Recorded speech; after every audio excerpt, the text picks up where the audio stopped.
প্রিয় শহরকে বিদায় জানালেন পরীমণি।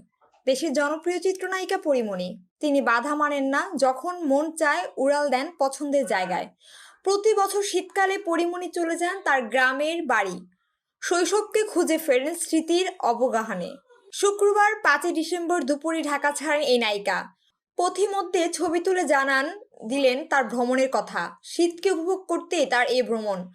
পরীমণি তার ফেসবুক একগুচ্ছ ছবি প্রকাশ করেছেন। ছবিতে দেখা যায় নায়িকা ঢাকা ভাঙা এক্সপ্রেসওয়েতে গাড়ি থেকে নেমেছেন। শুভ্র সাদা রঙের একটি গাড়ির সামনে দাঁড়িয়ে তিনি বিভিন্ন ভঙ্গিতে ছবি তুলেছেন।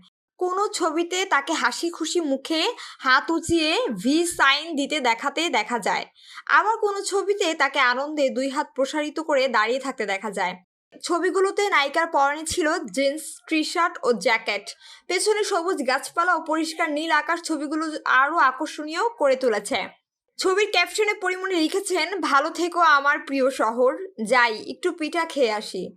অভিনেত্রীর এই ছবিটা নজর কেড়েছে ভক্তদের। মুহূর্তেই তা হাজার হাজার লাইক ও মন্তব্যে ভরে উঠেছে। নেটিজনদের অনেকের অনুমান, নিজের গ্রামের বাড়ি বরিশালের দিকে সম্ভবত রওনা দিয়েছেন নায়িকা। সেখানেই শীতকালীন পিঠা খেতে যাচ্ছেন তিনি।